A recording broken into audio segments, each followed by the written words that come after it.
Welcome to the League of Women Voters Warrant Review Town Meeting Preview for the Saturday, March 22nd, 2014 Annual Town Meeting. I'm Bob Price, League of Women Voters Westford Vice President. I'm here with Chris Clutchman, Director of Land Use Management, Jody Ross, Town Manager, and Andrea Perner-Sweet, Chairman of the Board of Selectmen. We're here today to discuss the 35 articles on the warrant for the upcoming town meeting. I don't know if we'll be able to cover them all. I hope so. So we'll see how far we get. The Article 1 on the warrant is to accept town reports. In my memory, this has always been voted in unanimously, so I assume there's no problem here. Article 2, approve unpaid bills from previous years. There aren't any, I understand, so there'll be a motion to dismiss this article. So Article 3, to approve fiscal year 2004 supplemental appropriations. I gather this is funding services and expenses that are over and above what we allocated at town meeting last year. Yes, Bob. Basically, this is supplementing fiscal year 14 budgets, and right now we have a placeholder for $106,702 for the wastewater treatment plants, which I think you recall the water department took over the operation of from the schools. So there are some maintenance issues that we need to take care of, and we need a little supplement to get us through the year on those. We do have some cemetery personal expenses that need to be appropriated because we did have someone out on a medical leave. And this actually, the motion will be expanded probably tomorrow night with the Finance Committee and next Tuesday with the Board of Selectmen. We recently received the Joint Labor Management Committee's award on the firefighter contract, so we will put in a supplement to pay that contract. And also we have tentative agreements with both our clerical union and our highway union, and we're hoping to ratify those before town meeting, and we will be seeking supplemental appropriation to fund those contract settlements. You'll be busy. Article 4, approve fiscal year 2004 budget transfers. I gather there are none. So there'll be a motion to dismiss this article. That'll pass. At the rate we're going, we'll be out of here in 5 minutes. Article 5, appropriate for perchlorate expenses. Jody, what's this again? Well, as you know, we did have contamination back when we constructed the highway department. We have received $1,375,000 in settlements. That money is running out actually, and we have about $90,000 left. This is to appropriate funds to help us continue to remediate the problem and stay in compliance with Department of Environmental Protection requirements. This $250,000, this is the same as we requested last year? It's pretty much been annually around $250,000. We have been appropriating from our settlement funds. We now need to start appropriating from our regular taxation funds. John Mangiarati, the Assistant Town Manager, and myself, along with the Water Department, have been working with the DEP to try to reduce the annual costs because our public water supply is protected. The DEP wants us to continue to clean up until the plume is completely gone. That'll take about 20 years. So we're trying to reduce the expenses to the town. And I will say I think we're coming up with some success that will be announced soon. But this money can carry forward through a different fiscal year if we're able to control those expenses more in the future. I see. Good. Article 6, establish health insurance stabilization fund. Yes, yes. Health insurance is obviously a big part of our budget. It's roughly about 10% of our annual budget. We have taken many measures over the last few years to try to control our health insurance expenses. We go out to bid every year and so on. When I got to town, we were actually budgeting about 20% increases a year. We had dropped that down to 12% due to many different things we've been doing. If we approve a health insurance stabilization account, as I'm recommending for $500,000, I have reduced the budget down to 8%, which is significant. And I'm hopeful that the town will support this. It'll help me reduce the annual appropriation, yet be prepared in case a lot of new, or not new employees, but current employees go on our plan. Right now, we're only at 62% on our health insurance plan, or if we do have a larger increase than 8%, which I have budgeted. Thank you. Article 7, appropriate from insurance receipts for repairs for the Road and Bush, Frost, and the Old Nab School. Andrea, what's this? These are insurance funds that the town has received for Road and Bush and Frost, and what we now need to do is simply have town meeting appropriate those funds to be expended upon the Road and Bush and the Frost schools. So it's not new money from the town, it's actually money that we have received that we now have to appropriate. I seem to recall voting on something for the Frost School last year. We did. The roof. Yeah. Okay, Article 8, appropriate from sale of cemetery lots, receipts reserved for cemetery improvements. Andrea. Again, what we are simply taking is that we're taking funds that we received from the sale of our cemetery lots, and we are appropriating some of that money in order to maintain and upkeep our cemeteries here in Westford. Article 9, capital appropriations. This is a hefty one. Jody, why don't you take this? Sure, I'm happy to. This year, we're actually funding most of our capital through free cash, which is something our auditors recommended rather than supplementing the operating budget, spend it on capital. And we have a lot of things that we see every year, such as school computer replacements. We've added town computer replacements that used to be in the operating budget this year. Network upgrades, server upgrades, things to keep our technology front and center for the town. There's a couple of new items this year in that one of the selectmen goals were to improve the security of both town and school buildings. So we do have some security improvements in this budget that we haven't seen before, including some intercom systems at a couple of the schools. You know, portable radios for the police department, thermal imaging units for fire, hose replacements. There's some vans and trucks for the school and some of the other departments. Pickup trucks for highway, Bobcat, 6-wheel plow so we can keep our roads as plowed as well as they have been this winter. I'm all in favor of that. Swap loader, asphalt patch, assist us in patching roads, which we have a lot of that to do this year too. And I will say I've seen the highway department out there recently already patching. We also, this year we've really started to work collaboratively with the highway department, the water department, some of the other town departments to make sure we're coordinating our projects. And the water department is planning to replace the water main in Main Street next year. So the highway is actually going to replace their infrastructure too and coordinate those projects. So you will see both road design for highway and for the water department in this year's capital budget. Saves us time. We don't dig it up for the water and then put it back together and then dig it back up for highway. We're doing it together. So that's a great improvement. As I mentioned before, we have some treatment plant upgrades that we need to do from moving the treatment plants over to the water department, and that is also in the capital.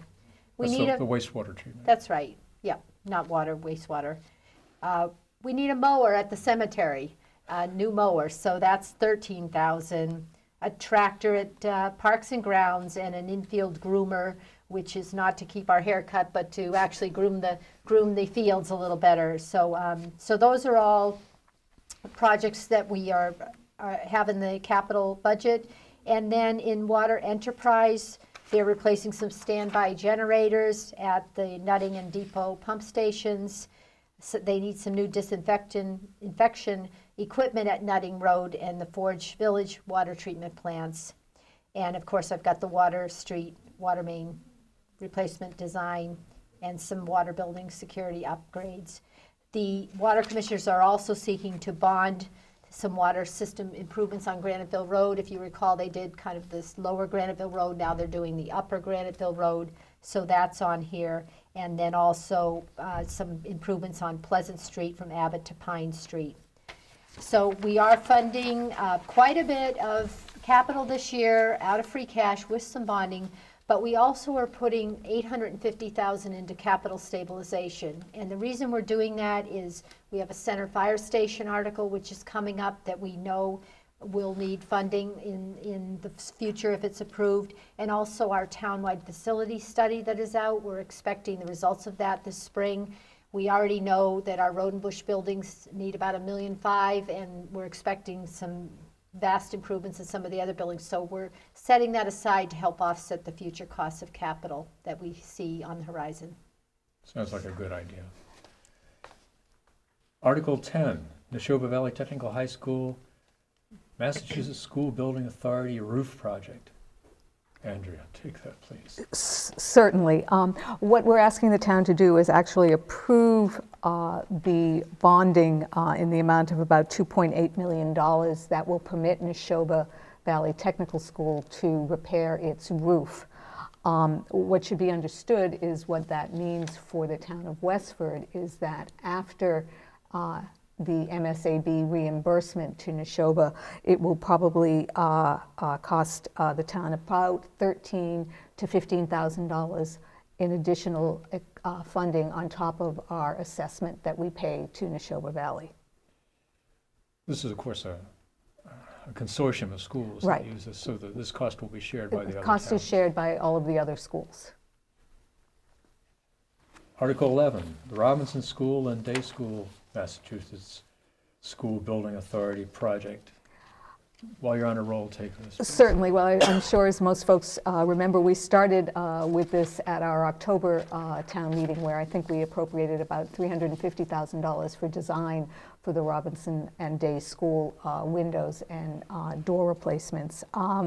This is now the actual construction and the repair of the doors and the windows, which will involve new windows, abating some hazardous materials that we have found in the windows, new constructions of entryways to make them more energy efficient, so when you open the doors, all the warm air doesn't go out and the cold air comes in. And so we are asking that the town appropriate about $4.1 million. Of that 4.1, we expect approximately 46% reimbursement from the MSAB. Good, thank you. Article 12, approve fire department study to determine space and functional needs. This sounds so much like the article that we saw last year at, I think it was the fall town meeting, about repositioning the center fire station. This is not the same. No. No. No, it isn't. What is this, Joe? Well, that article was to appropriate $350,000 to relocate the center fire station on Boston Road. And the town meeting did vote that down. So since that time, the Permanent Town Building Committee, the fire department, the new fire chief, and myself, sometimes the selectmen in attendance, have been meeting and discussing what we want to recommend, where we think we should go. And I think what we have determined after the last few months is that we very much feel that the center fire station should stay where it is, that is a critical location, not just to us providing the service to the town residents, but also operationally. Our chief, Joe Targ, is also one of our two emergency management directors, and the chief and the police chief and I are in constant contact with each other daily. We would like to combine dispatch and have one centralized dispatch. So for these reasons, we strongly feel we need to keep a presence in the center of town. We still aren't positive of whether we need a force station. We think we do. We know it's hard to afford that all at once. We have some staffing issues that we think we could better respond to our customer needs, our resident needs, if we address that. So this study is really, we're taking a step back from saying, let's build on Boston Road. We're saying, we want to stay in the center of town. What can we put here on this footprint? How big can we go? We know we can't go as big as we had thought on Boston Road, but what can we replace here? How can we centralize dispatch? Do we need a force station? is our staffing adequate? Many of these questions were asked at the fall town meeting, if you recall. And really pull this together in a study to bring us to the finish line and recommend to the town. We are looking 20, 30 years out. We don't want to recommend something to the town that we don't think the town needs for the next 30, say, years. So this will be a comprehensive plan to bring that back to the town, probably in the fall, and make a recommendation of what we want to build on the center fire station, and then what we see for the future needs in terms of staffing. The fourth fire station may be way in the future. It also may be tied to some development that goes on in the 110, where through mitigation we can actually have someone build us a small substation there. So the main focus is the center fire station, but we would like to also find out a little bit more about the rest. And the other thing I would mention is some people know that Robert Walker, a local developer of Cornerstone, had agreed to give us either build us a small substation somewhere along 110 or on Carlisle Road we had talked about, and or give us a piece of equipment. And I think what we're going to be asking the selectmen, I think is on Tuesday night, is we'd like to ask if Robert Walker would buy us an ambulance at this time. We need a new ambulance. And so then we won't have that time constraint with November, and go forward with the study and bring back something firm for the townspeople to look at in the fall. Great, that sounds well thought out. Thank you. Article 13, the Community Preservation Committee recommendations. Andrew? Well, these are our annual community preservation recommendations and funding that we do every year. As folks know by now, by law, we appropriate at least 10% of our of the funds that we receive from the state for community preservation, for community housing, for conservation, and for open space, and for historical reasons. So this year's recommendations that we have gotten from the Community Preservation Committee include $186,000 to the Community Housing Reserve Fund. And what that means is that goes into the Community Housing Reserve Fund. It is not at this time designated for any specific project, but it is there to be used for a future project.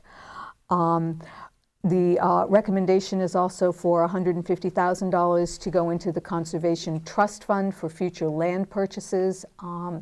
Money from the Conservation Trust Fund has been used in the past for to help for the purchase of the Stupinski property, for most recently for O'Brien Farms, and also with East Boston Camps. $165,000 is being appropriated for design funding for the safety and accessibility to our historic buildings located at 65 Main Street, Road and Bush. We have about $78,000 that the United Methodist Church in Graniteville has asked for the restoration and preservation of their stained glass windows. This isn't unprecedented. If folks remember, a couple of years ago, the First Parish Church in the center requested and was provided funds to help them with some of their construction and preservation costs of their building. $35,000 has been recommended for the recreational master plan, and $47,000 is being recommended for the Healthy Lakes and Pond programs, which will go to monitoring and maintaining the health and safety of our lakes here in Westford. We've always had a problem with pollution of our lakes. We have. Exuberant homeowners fertilizing their lawns, for example. That and overgrowth of algae and, in the ponds. So this will go to help keep our ponds and lakes healthy. Thank you. Article 14, amend the wage and classification plan. Jody, you know money. Yes, there are 3 positions that have been requested to increase the band. They look at market. The market and our market basket, I guess I should say. One is an administrative assistant in the Human Resources Department. They're recommending to go to a band 2. And when I say there, this is the Personnel Advisory Committee has made these recommendations based on department heads' requests. The Board of Health has requests that their formerly Director of Healthcare Services be renamed Health Director and be brought from a 6 to a 7. And the public health nurse, that position looked like it was underpaid for comparable communities, and they are requesting that that go up to a band 4. I'm all in favor of that. I haven't gotten flu in years. I go to the clinic. Article 15, authorize revolving funds. Andrea? Again, this is an article that appears every year to authorize the town's revolving funds. There is actually no change from last year with the exception of the school bus transportation revolving fund, which is up a little bit. Other than that, they are all the same as last year. Article 16, approve fiscal year 2015 operating budget. Jody? Yes, well, obviously every year we have to approve the operating budget. It is shown on the screen. The moderator goes through line item by line item, and we address holds or questions as they come. This article here that you see in the motions is how we fund the budget, and as you know, we pull a bit off community preservation, off different receipts reserved accounts, revolving funds, water, recreation, and ambulance enterprise funds. So this specifies how we are going to fund the operating budget of the town. Thank you. Article 17, appropriate Chapter 90 local transportation funds for pothole repair and such. Andrea? Yes, these are our Chapter 90 funds that we receive from the state every year to help us repair potholes and maintain our roads, and we're certainly going to have a lot of those this spring and summer to do. And my understanding is that we are going to get about $895,000 from the state. And this is something we have to appropriate every year? We have to appropriate this every year, yes. Article 18, approve economic development incentive program project. Senator, any one of you could do this, but Andrea, you. I'll start and folks can chime in and help out. Cynosure is a medical device company that makes medical devices for aesthetic medical procedures such as laser treatments, the removal of tattoos, and things like that. They have been in Westford, but recently they purchased another company in Burlington, and as a result, they wished to combine their Burlington and Westford operations and are therefore moving their entire operations up here to Westford. They have been in one building already and are now, in fact, in the process of renovating a second building here in Westford and connecting the two buildings with a connector. So how did we lure them here? How we lured them here was, one, we're a great community. The president of Cynosure lives here in Westford, so of course he knows what a great community we are. And also, we offered them a TIF, which is the same thing that we offered Red Hat 2 years ago, I believe now, to entice them to stay here. So we have offered, and we are recommending that we offer to Cynosure a TIF, but on a smaller level than the TIF that we offer to Red Hat. This one is a TIF that will last for 5 years. It is a 25% abatement of Cynosure's taxes on the new construction, and that amounts to about $12,000 a year. We expect, and we've been told by Cynosure, that they're moving about 135 jobs from Burlington up here, and I believe they've also promised us about the creation of about 50 jobs. 55 jobs over the next 5 years, correct. Over the next 5 years.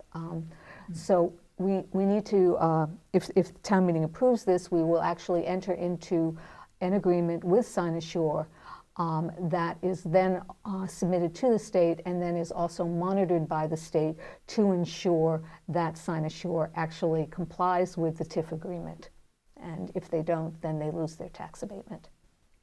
And I guess attracting workers to Westford is good for us. It helps our... Absolutely, because those workers hopefully will eat out, Uh-huh. and they will maybe shop and do other things here in town, and so that I was hopefully... thinking specifically of the meals tax. Right, but hopefully they will help the economy here in Westford. And especially in this project, it's 35 Carlisle Road. These were buildings that were half vacant and very underutilized. So the buildings were there already, so they're expanding into existing infrastructure. So there's no new construction other than this connection between the two buildings. So we get to see our Class A office buildings filled up instead of being empty. And our tax roll goes up as well. That's great. So it sounds like a win-win We think so. situation. Article 19. Oh, doubling the profit tax exemption for blind, elderly, and disabled veterans. We do this every year. We do this every year. It passes It passes every year. every year, I believe unanimously every year. Probably. Do we know roughly how many people are affected by this? I don't. I don't know. Never ask a question, don't know the answer to. Article 20, authorize library trustees to pursue and accept state grants. All right, I guess I'll do this.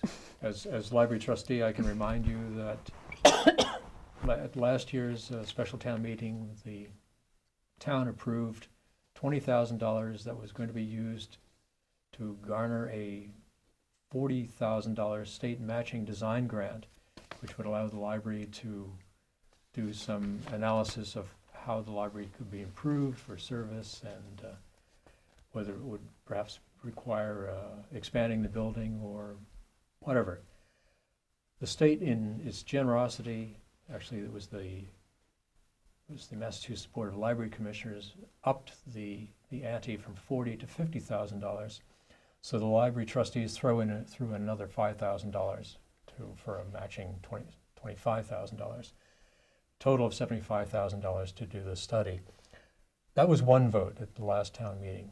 There is a second vote that's required by the MBLC, and that is to make sure that when this money is given to the town, that in fact the library trustees will get it and be able to spend it on the grant and not on snow removal or something else. So there will be a second vote at this upcoming town meeting, which will grant, that the town will grant the trustees the authority to apply, accept, and expend the state grant. So we can go ahead and do the study. Article 21, authorize amendment to contract for solid waste collection and transportation. Jody, what's this? Okay, I'll talk trash with you. Sorry, I couldn't help myself. This basically, we have a contract with Acme Waste Services. We went out to bid with Chelmsford back in 2010, and we entered a contract with Acme Waste, who picks up your trash, not your recycling. They have come to us and put a contract amendment on the table, which would actually reduce the amount that we owe them in 15 and control the amount that we would pay for the following 2 years. So this article allows the selectmen to enter an extended contract up to 8 years. It does not force them to, but it allows them to. So if we bring terms to the selectmen from Acme that the selectmen deem to be in the best interest of the town versus go out to bid again, then they can enter that contract. But trash is very personal to people, I will say, and as the office that gets the I don't want to say complaints, but the calls when your trash isn't picked up or picked up properly or to your satisfaction, it's really important to have the right trash contractor in town. And I will say Acme has delivered a very good service for us for the past few years.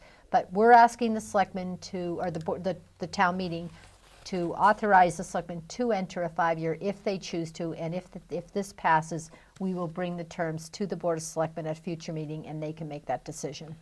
John Mangiarotti at a recent Selectmen meeting said that this could amount to significant savings. So. Yes, it could. We are, as I said, still under contract for 15, fiscal year 15 with Acme. And Acme has come to us with a much reduced rate for 15 if we will give them a couple more years on the contract at a reduced rate. So we will bring that to the Board of Selectmen, and if they choose to have us go out to bid and not extend this contract, we're happy to do that too. All we want to do is provide the best service to the town at the most cost-effective manner. Article 22, authorize the Board of Selectmen to accept easements. This sounds like a stock article. Andrea? This is an article that usually appears on our town meeting warrant. In essence, what it does is it allows the Board of Selectmen to accept any easements for sidewalks, drainage, utility purposes for the benefit of the town that may arise during the fiscal year. If we didn't have this, we would have to call a special town meeting, every time we wanted to accept an easement. So this just allows the Board of Selectmen to do that without having to call a special town meeting every time. I appreciate that for one. Article 23, establish annual fee for licensing of dogs. Take it away. We do have, as folks know who own dogs, you do pay to license your dog, and I believe recently the dog fee for what are called intact dogs, as opposed to unintact dogs, has gone up to $20. So the town, we have to bring that to town meeting for town meeting's approval. Only town meeting has the authority to approve fees. Fees, exactly. Okay. Article 24 is the World Flag Resolution, which sounds vaguely familiar. This is by citizen petition introduced by Chaitanya Hiramath, who made a presentation, a similar resolution, at the special town meeting in October of 2011. It was defeated, you might recall, but it's a similar resolution, a little longer and a little more complicated. I won't try to say any more than that. I will leave it to Chaitanya to make this presentation at annual town meeting. Article 25, authorize the Board of Selectmen and Historical Commission to grant preservation restrictions on the town museum and the cottage. Andrea.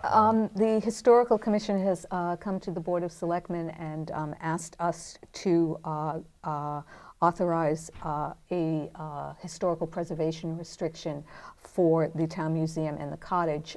They indicated that this restriction, deed restriction on the two pieces of property, will help them to obtain state grants and funding.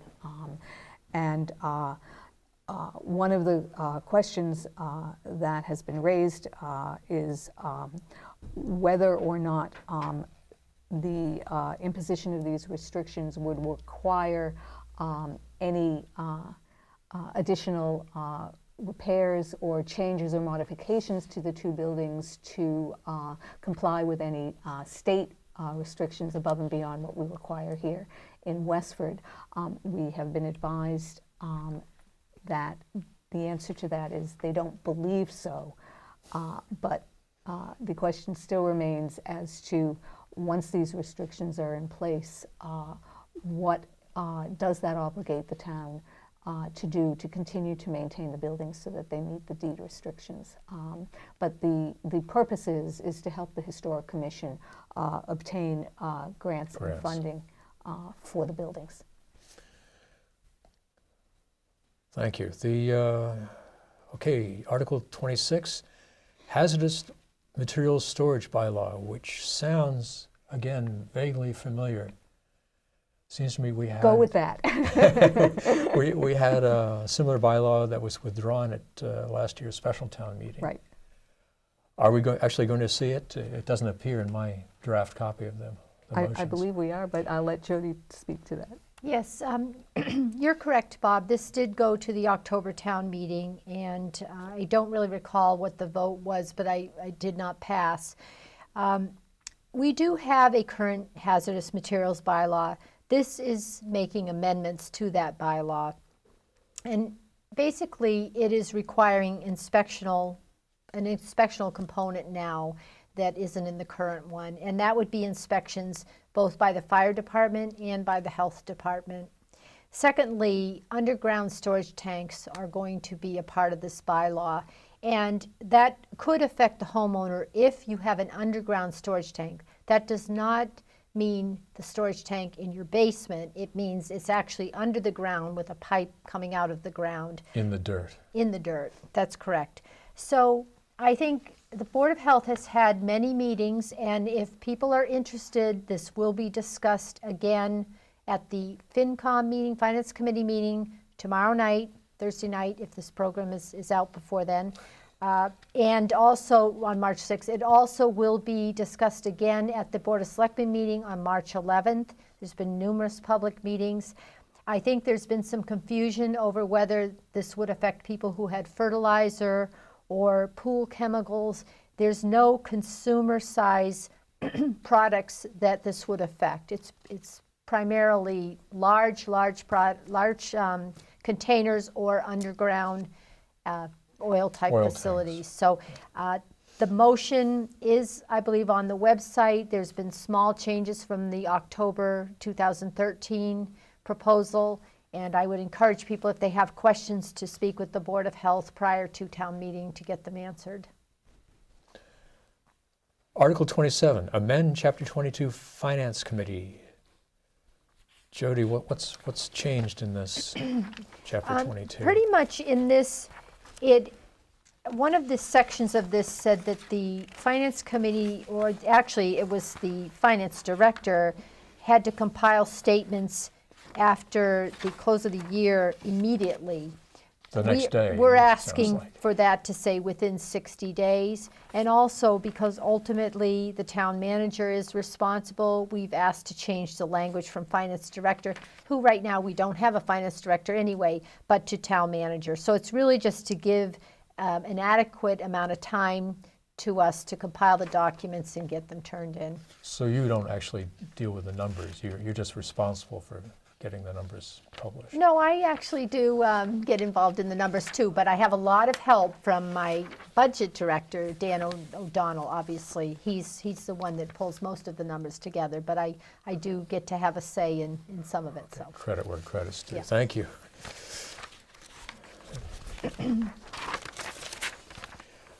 Article 28, the marijuana bylaw. And while we're at it, why don't we do Article 30, which is related with that.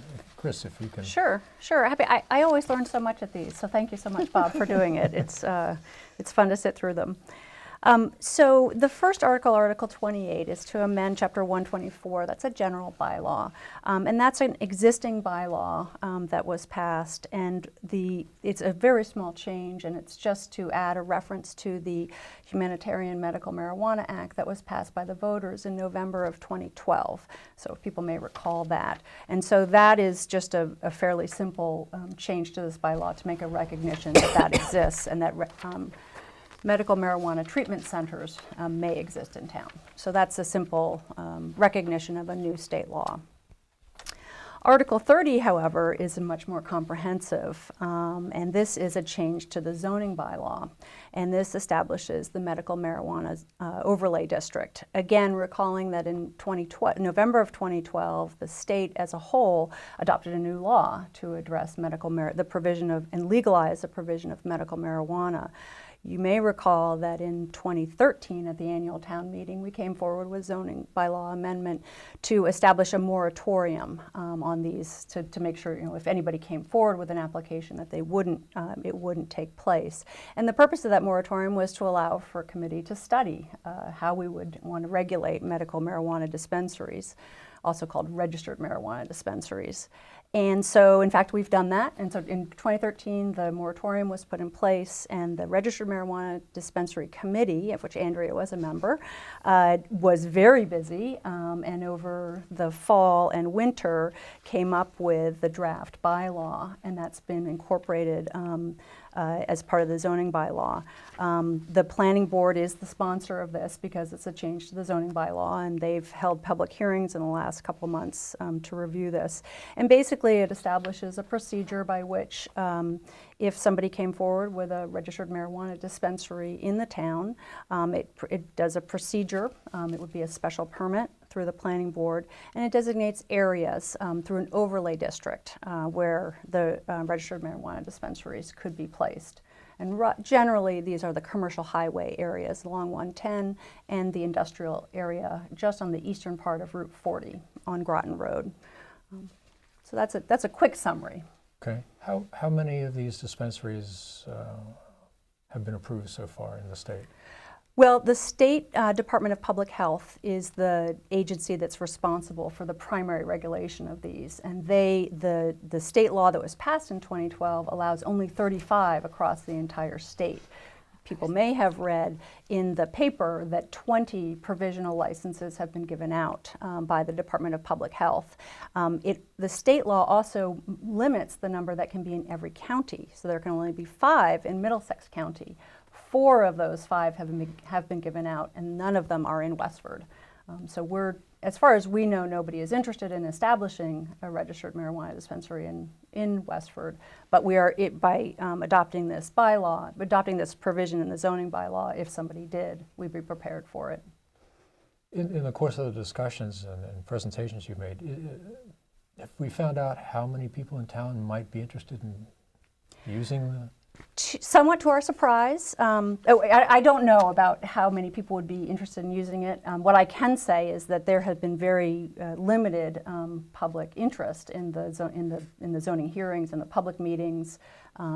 There's the Registered Marijuana Dispensary Committee spent a lot of care and time developing the bylaw, but there's been, I think because people understand that probably Westford certainly won't have one in the next couple of years. And that they understand that this, it's not likely to come to Westford. Where's the closest one?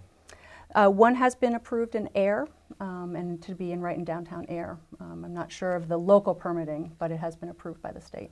And I think wasn't one approved for Lowell as well? Yes, I believe so. Anything else? It's interesting. The planning board webpage, if people are interested in this, we have a copy of the motion. It is several pages of zoning bylaw. It's not short. And in addition to the bylaw text itself, we have the maps that show the medical marijuana overlay district. So if people want more information, they should go to the planning board webpage. While you're on a roll, why don't you do Article 31? Okay, I want to make sure we don't forget Article 29, but I'm happy to go on to the other zoning bylaw proposed, which are minor amendments to the floodplain overlay district. Right. And these are required, and they're basically changing to the names of the map panels. These are required by FEMA, the Federal Emergency Management Agency, because they are updating their map panels, and our zoning bylaw has to name those specifically. And so about half of the panels in town are being changed, and we're updating the panel names. How many people in town are affected by this change in the... This change, so there was other changes to the map panels in 2010. An annual town meeting did something very similar, and this affects approximately half of the town. Again, the planning board webpage has illustrations of the map panels that are being affected, and we have copies of the map panel of the new maps, and also links to FEMA's webpage, which is a little bit more user-friendly for the map panels. Okay. As far as we can tell, in terms of the actual changes to the floodplain areas, they seem to be, there are no major changes, and they seem to be clarifications and refinements in the floodplain areas. Thank you. All right, before we do forget, big news, Article 29, adopt a new general bylaw. Andrea, what's the big news? Well, as folks may recall, at our annual town meeting in 2013, there was a citizen petition that was brought forward to rename East Boston Camps. Ultimately, the the petition failed, but what came out of town meeting was a resolution that a committee be formed to look at the renaming of East Boston camps and to follow up with that, including conducting a survey and to see what the sentiment of the town was. So over the past year, the Board of Selectmen did put together a committee. That committee was chaired by Scott Hazelton from the Board of Selectmen. They have worked very diligently over the last year. They put together a survey that was sent out to everybody along with the census form, I believe late fall, asking anybody who was a registered voter to please respond to the survey. The survey, as I think most folks know, listed several questions, including whether you wanted the name to be changed, and if you did, you were given 4 suggestions of possible names, as well as the opportunity to suggest your own names. The town received over 2,000 responses to this survey, which I find incredible. The response. You probably didn't get that many votes as selectmen. I did not, nor did anybody else, okay? But clearly, I mean, the response has just been terrific, and the interest shown by folks in this town overwhelming. This is clearly a piece of property, as we all know, that is very dear and near to the hearts of everybody here in Westford. So based on the survey results, the survey concluded by, I believe, a 2-to-1 majority that the name should be changed. And the name that was suggested and that received the majority of votes of the survey is Stony Brook Conservation Land. So, as was requested by town meeting, the Board of Selectmen will be bringing this to the floor of town meeting based on the survey results that we obtained. And the other thing to remind folks, because a question was raised, why does this have to be done in a general bylaw? And the reason for that is because town council told us that that was how we had to effect a name change for these pieces of property. Right, okay. And thank you to everybody who participated in the survey. All 2018. Article 30, amend zoning bylaw. We did that. Whoops, you're absolutely right. How about street acceptances? Article 32, accept Hidden Valley Road, Musket Lane, and Sawmill Road as public ways. Jody, why don't you handle these? That's fine. Basically, these roads should have been accepted back in the 70s. They were completed by the person that constructed the subdivision, and there was a bond which was released by the planning board. And for some reason, which I like to say I wasn't born yet, though people laugh at me when I say that, they weren't accepted. So the people that live on these streets have waited that many years, and they brought this forward to the town, and they are asking to have these streets finally accepted. There have been some questions on whether there will be a cost associated with this, and what I would say is the immediate cost would be relatively small in that there are some potholes and things that need to be replaced, but there will be some costs in the future because there are some repairs that I think the highway superintendent would like to have made on these roads. But what we will do is we will put these roads in with the rest of our roads that we prioritize every year. We use our Chapter 90 funds, as Andrea explained earlier, and we will determine whether these move up to a different location on that plan for the future. If I can add, the residents, this is the North Hills subdivision, and the residents have put in their own monies to pay for the street acceptance plans. There's some engineering that has to be done, and because the developer back in 1970 didn't do that, they have actually come forward, put together their own monies to do these engineering plans and to mark the bounds of the right-of-way. So there is some private costs are bearing some of the costs to bring it forward. And we can't put the markers in during the winter. Correct. And we have been plowing these roads, and it's also my understanding that we actually did some maintenance to these roads many years ago.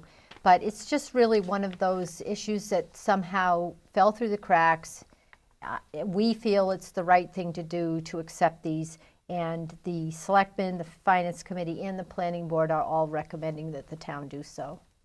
Great, thank you. Article 33, transfer custody of parcel from Tax Possession Sales Committee to the Board of Selectmen.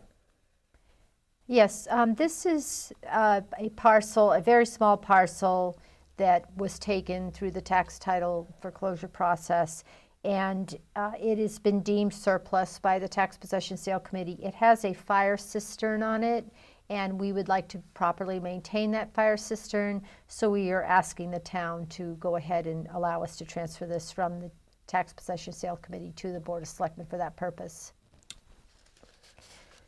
Article 34, transfer custody of parcel on Flag Road from Tax Possession Sales Committee to Conservation Commission. Yes, this is also a parcel that the Tax Possession Sale Committee took through the tax title process, or ended up through that process. They've declared it surplus. It's about an acre. The Conservation Commission is interested in it. It does abut some conservation land, so we are asking the town to allow us to transfer that from the tax possession sale to the Conservation Commission. And finally, believe it or not, Article 35, transfer custody of parcel on Hildreth Street from Tax Possession Sales Committee to Conservation Commission. Again, taken through the tax title process. Many of these parcels, the Tax Possession Sale Committee went out with an auction, and either no one bid on these, or there was some particular reason that town departments or boards wanted control of these parcels. This is about a 2 to 3 acre parcel that either the Conservation Commission is interested in, or there are some private conservation organizations that are interested in. And I think there's been some discussion on whether we could split this and do some building or different things. But I think at this point, the Conservation Commission is asking that it be held for conservation purposes. So that's what we're asking the town meeting to do. Okay, that's it. All that remains for you is you voters to come to the Saturday, March 22nd annual town meeting. It'll be held at the Abbot School Gym, beginning at 10 in the morning. Note that if we run out of time on Saturday, the adjourned meeting will reconvene the following Monday night. In the meantime, be sure to look for the Finance Committee Report and Recommendations booklet that will come in the mail. It's a wealth of information on the finances of the town and makes for very interesting reading. It also contains a copy of the warrant for the annual town meeting. And remember that the actual motions document, of which this is a draft, will of course be handed out at town meeting. Thanks to Chris, Jody, Andrea for participating in this warrant review, which was sponsored by the League of Women Voters of Westford as part of its voter education program. Thanks to you also, the voters, for watching. Please come to the annual town meeting and participate. It's your role as a legislator in the open town meeting form of government that we have. Thank you.